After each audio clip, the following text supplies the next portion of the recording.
Monsieur Kouyaté, la presse donc annonçait donc votre retour à Conakry la semaine prochaine. Est-ce que cette information est vérifiée? Non, la presse est devenue tellement diluée qu'on ne la contrôle plus à certains égards. Même les noms professionnels s'y et de temps en date, en tout cas pour ce qui concerne mon retour, il y a un peu de fantaisie là-dedans. Je n'ai pas encore donné à mes militants et à mon bureau exécutif la date exacte de mon retour, pour les raisons d'ailleurs qui leur sont connues. Alors, le gouvernement continue toujours donc de lancer donc un appel à la retenue et au dialogue. Monsieur Alpha Condé a demandé donc à rencontrer le chef des files de l'opposition, Monsieur Cellou Dalein Diallo.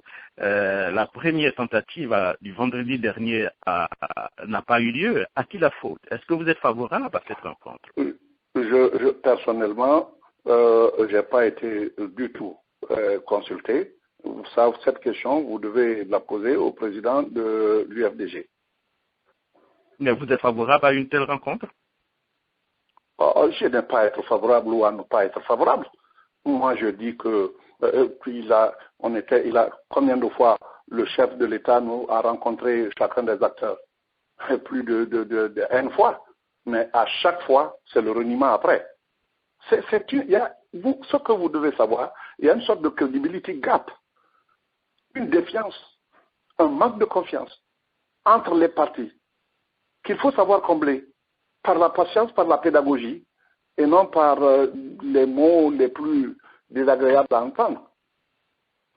Je viens de vous citer là le cas, puisque les uns disent « Ah, c'est l'opposition ». Mais lui-même, il vient de reconnaître dans Jeune Afrique que la police, et avant lui-même d'ailleurs, avant lui, le porte-parole du haut commandement de la gendarmerie a dit que c'était une déclaration qui est même passée sur la radio-télévision guinéenne, que les policiers, les forces de l'ordre doivent cesser de rentrer dans les familles pour aller renverser les marmites, n'est-ce pas, des citoyens.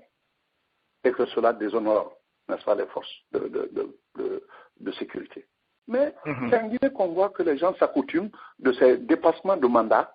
Et quand il y a des problèmes maintenant, on veut éviter l'armée. Quel est votre point de vue par rapport donc à l'annonce de la candidature du capitaine Dadis Camara? Certaines personnes pensent que sa candidature est inopportune au vu donc de ce qui s'est passé le 28 septembre. Certaines personnes disent qu'ils doivent donc répondre à la justice avant donc de penser à diriger ce pays-là un jour. Quel est un peu votre point de vue par rapport à ça?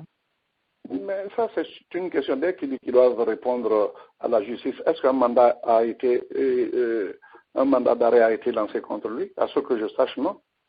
On parle aussi d'une moralité. À ce que je sache, non. Est-ce que la procédure judiciaire a été entamée? À ce que je sache, non. Alors, il y a la présomption. Pardon? C'est sous lui qu'il y a eu pratiquement les 155. La présomption d'innocence est le fondement de la justice, jusqu'à ce que la culpabilité soit prouvée. Voilà. Alors, je ne défends pas l'indéfendable, je suis en train de vous dire des faits là. Si un mandat avait été lancé contre lui, si il avait été traduit, s'il avait été jugé, oui, de par ce jugement et les résultats, surtout du jugement, il pouvait être ou non candidat, empêché. Mais puisque rien de tout cela n'a été fait, que voulez-vous que je vous dise? Cela ne dépend pas de moi, ça ne dépend de personne, ça dépend de la justice. Alors, je parlais tout à l'heure donc de l'accord donc de Paris entre les trois leaders de partis politiques. Dans ces accords, vous ne reconnaissez pas donc la CENI, et aussi je pense aussi dans le pouvoir du président donc Alpha Condé. Est-ce que vous maintenez toujours votre position? On maintient notre position. Ce n'est pas nous qui sommes concernés par la légitimité, c'est lui. La légitimité. La source de cette légitimité, c'est le peuple.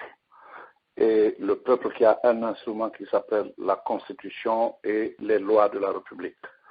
Quand on prête serment qu'on respectera scrupuleusement, n'est-ce pas, cette Constitution et les lois républicaines, alors on ne les viole pas une fois élus, une fois intronisés, une fois investis. Et malheureusement, nous avons constaté qu'il y a un chapelet de violations de lois auquel le président, n'est-ce pas, donne libre cours, et c'est ce qui nous amène à constater qu'il n'est plus en adéquation avec son serment donc il n'est plus en adéquation avec le peuple qui l'a élu.